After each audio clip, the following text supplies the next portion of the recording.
रहीम अस्सलाम वालेकुम dear students. आज की वीडियो है correct form of verbs in English grammar.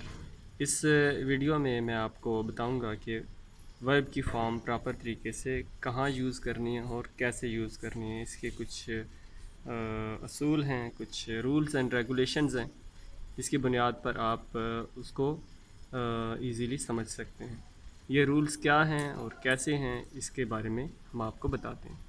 सबसे हमारा जो फर्स्ट सेंटेंस है, are they sit idle question mark. यहाँ पर हमने सिट जो है ये वर्ब है, इसको हमने चेंज करना है। और कैसे चेंज करना है इसकी रीज़न मैं बताता हूँ। आर दे सिट आइडल, जब भी कंटिन्यूस का जुमला होगा जिसमें आर, इज़, एम, आर या वाज वर होगा, वहाँ पे वर्ब की फॉर्म के साथ आई एन जी लगेगा, तो ये सिट की जगह सिटिंग बन जाएगा, S I double T I N G.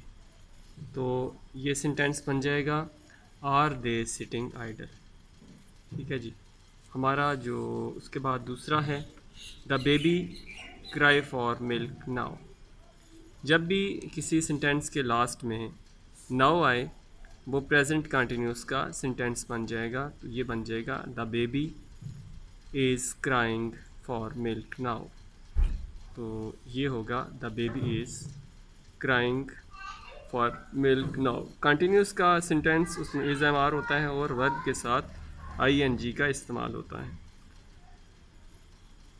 तो जब भी सेंटेंस में नाउ आएगा, देख लें नाउ, वो कंटिन्यूस का जुमला बन जाएगा। हमारा तीसरा सेंटेंस है, वो है I wait here for 2 hours. ये इस सेंटेंस में फॉर का इस्तेमाल हुआ है। फॉर जब भी आता है तो वो परफेक्ट कंटिन्यूस का सेंटेंस बन जाता है। तो ये होगा I wait here for 2 hours. इसको जब हम चेंज करेंगे, I have been waiting here for 2 hours. ये सिंस और फॉर जब भी सेंटेंस में यूज़ होगा, वहाँ पे हम हैव बीन और वर्ब के साथ आई एन जी लगाएंगे। ये ज़हन में आपने रखना है। ये फॉर का इस्तेमाल और साथ आगे टाइम की इंडिकेशन भी होनी ज़रूरी है। ठीक है। अगर फॉर यू आता है तो वो उसमें उसको हमने चेंज नहीं करना। लेकिन अगर फॉर के बाद कुछ टाइम लिमिट्स आ जाती हैं, टाइम की इंडिकेशन आ जाती हैं, 2 आवर्स, 3 आवर्स, 4 डेज़, 2 ईयर्स, तो वहाँ पे हमने फॉर के साथ उसके मुताबिक हमने यहाँ पे हैव बीन वेटिंग या जो भी सेंटेंस होगा हैव बीन के साथ वर्ब जो भी होगा उसके साथ आई एन जी लगा देना है। हमारा तीसरा सेंटेंस है, I already post the letter. I already post the letter. तो ऑलरेडी जब भी आता है ये पास्ट को ज़ाहिर करता है, यानी कि ऑलरेडी का मतलब होता है पहले ही। I already posted the letter, मैं पहले ही ख़त पोस्ट कर चुका हूँ, ख़त भेज चुका हूँ। हमारा जो उसके बाद सेंटेंस नंबर 5 है, she leave before the party. Begin, begin जो है ये पास्ट को ज़ाहिर करती है। ठीक है जी। तो यहाँ पे लीव जो है ये प्रेजेंट को शो कर रहा है, पहली फॉर्म है।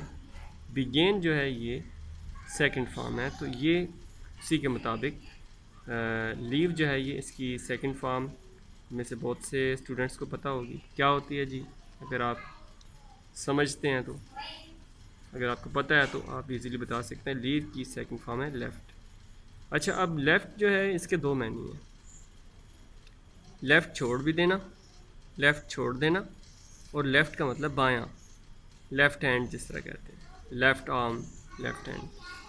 उसके बाद हमारा तीसरा सेंटेंस सेंटेंस नंबर 6 है, she not here any noise an hour एगो। एगो को मैंने सर्कल किया हुआ है। एगो जब भी आएगा तो वो पास्ट को ज़ाहिर करेगा और सेंटेंस को हमने पास्ट के मुताबिक चेंज करना है। तो शी नॉट हेयर, हियर की अब क्या करेंगे, हियर की सेकंड फॉर्म लगा देंगे, शी नॉट हेयर हर्ड। ठीक है जी। लेकिन हमने ऐसे नहीं करना, वजह कि ये नेगेटिव है और नेगेटिव को करने का तरीका ये है कि she did not here. Negative में ये पास्ट इंडेफिनिट का जुमला है। पास्ट इंडेफिनिट को जब हमने हल करना है तो डिड नॉट लगाएंगे, ना कि हमने हियर की सेकंड फॉर्म यहाँ पे हर्ड लगाने, क्योंकि नेगेटिव में और इंटेरोगेटिव में, सवालिया में और मनफी जुमले में हमने डिड नॉट और हेयर लगाना है। उम्मीद है कि आपको समझ आ गई होगी। अगर देखें कोई किसी को कोई चीज़ समझ ना आए तो आपने कमेंट बॉक्स में पूछ लेना है। हमारा last sentence not but not least, she work well yesterday. Yesterday को आपने जहन में रखना है। जब भी यस्टरडे आएगा तो आपने वर्ब की यहाँ पे सेकंड फॉर्म लगानी है। Work, worked, worked. Second worked है, ईडी, WORKED, और थर्ड भी WORKED वर्कड है। तो she worked well yesterday. Last में हम एक दफ़ा दोबारा सारे सेंटेंसेस को पढ़ते हैं। Are they sitting idle. Number 2, the baby is crying for milk now. Number 3, I have been waiting here for 2 hours. Number 4, I already posted the letter. Number 5, she left before the party began.